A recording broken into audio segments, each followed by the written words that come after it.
What's up, y'all? It's the kid, BigBossFabo for Fabian, man. Back with a video for you guys, man. Did Michael Jordan make the right choice by drafting LaMelo Ball to the Hornets? A first take reaction. This is a number 5 video on trending, over 1 million views, 16,000 likes, man. Of course, the NBA draft was Wednesday night, the 18th, and we saw LaMelo Ball go third to the Charlotte Hornets, right?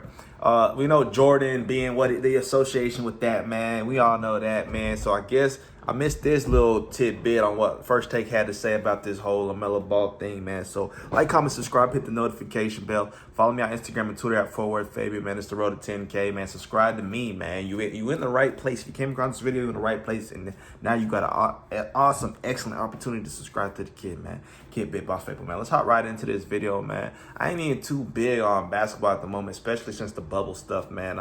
That's a waste of a season. That was a useless season, man. Let's wipe that off the board. But I'm excited for the new season coming up, man. Big baller, not the brand. Not the brand. Charlotte Hornets, the first time ever, two brothers, him and Lonzo, selected in the top 5 of the NBA draft. I like Max, that. I'm starting I like with you that. here. Do you think MJ made the right choice with LaMelo? Well, based on his track record, I can't imagine that he did. And let me just say, I wish LaMelo Ball the best. I think he reminds me a lot of his brother, only more ambidextrous, an even better passer, which is harder to be than Lonzo Ball. Really has star potential. He really does, based on what I've seen on like YouTube and stuff, right? But you can see it. It jumps off. That's all you can go off, It jumps Max. off at you. His court vision. He has like genius passing ability. As I said, ambidextrously genius stuff, right? So I get it. But Michael Jordan, the only thing that surprises me is he drafted a guy who's not from North Carolina. Like, Michael Jordan. Max Kellerman got always come up with something hella disrespectful, bro. And from all he to be asking about the track, and he bring up just the track record in a sense, I'm not going to really, because who we got, all right, Kemba, put up Kemba as one of the dopest since. That's probably about it, in my opinion. Maybe I just ain't thinking of it. So to completely shit on a track record now, I don't know, my boy. Jordan's track record in the draft is awful. Jordan, the surprising thing is Michael Jordan is the Michael Jordan of bad owners. He's the greatest athlete in the history of world sports. And he's been awful in terms of identifying talent and then cultivating it once it's on the team. Like, what's he ever done? Identifying talent? Bad.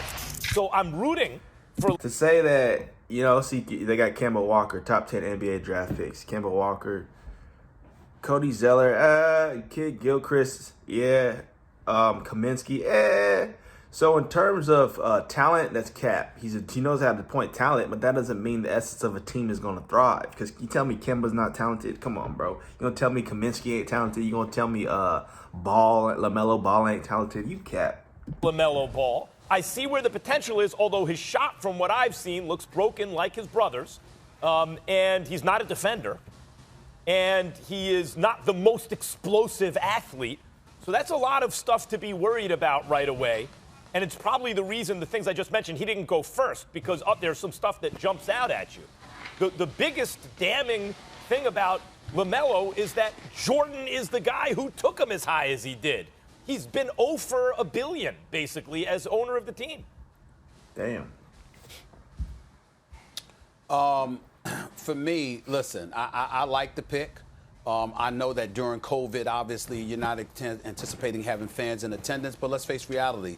LaMelo Ball, at least at this particular moment in time, is box office. His court vision, his basketball IQ is considered to be up there. He's 6'7", long wingspan. He anticipates things defensively. I think he needs to work on his shot. We understand that. And with Devontae Graham playing the way that he played last year, it could be something that could really, really work out for them. The question is going to be about Terry Rozier, who just arrived there last year in the sign and trade, and it was supposed to be his franchise. That's definitely not going to be the case now. It's going to be LaMelo Ball's until until further notice, at least Toma. eventually. What I would say to you is this.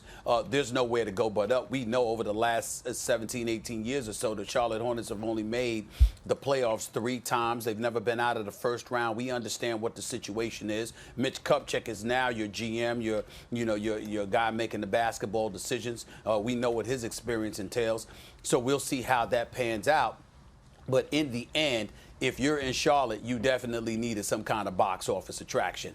And until further notice, that's exactly what LaMelo Ball is, which brings me to LaVar Ball, the Papa Ball, the father of LaMelo and Lonzo, LiAngelo, and these boys. Give credit where credit is due. He's got 2 of his sons drafted in the top 3. And who were the people who drafted them? Irvin Magic Johnson and Michael Jordan. This man has taken a lot. Okay, nobody said to kiss his ass for, raising talented kids or athletic kids. Like, we get the point. The point is that and that's the thing, like he said, you got to be really out, to get drafted to Charlotte, you got to be probably a star type of magnitude or something that's just outlandish, obviously, which hence is a certain attraction. But in terms of like a team developing together, that takes time. And Charlotte's been seen as a young team anyway. So it's like, bro, that don't mean that y'all win in the finals. You know what I'm saying?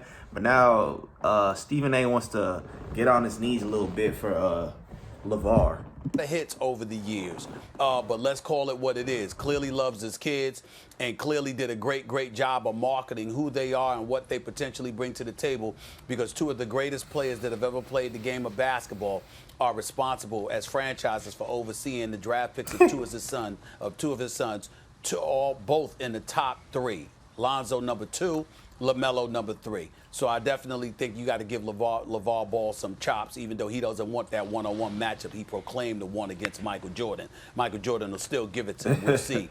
But in the end, in all seriousness, I like the pick for LaMelo because they keep talking about his playmaking ability and the box office appeal that he has. I think Charlotte needs something like that, and I understood where they were coming from. Stephen A., first and foremost, let me go back to the last segment. I owe you an apology. I'm tripping. I'm on 2 hours of sleep. I don't know why I thought for a second Andrew Bogut talking about shooting. That was wrong. I meant to say more like a playmaker with setting screens and things of that sort. That's on me. Moving forward. All right. I will say this about LaMelo Ball. No, it happens, man. I'm on 2 hours of sleep, but it's all good. I think one of the things I like about LaMelo Ball, because I always haven't been on the train with LaMelo Ball, but one of the things I've been seeing from him is that there's something to be said about a guy being the 3rd brother, right? There's something to be said about watching the way Lonzo treated him growing up, the way LiAngelo bullied him body-wise, physicality-wise growing up.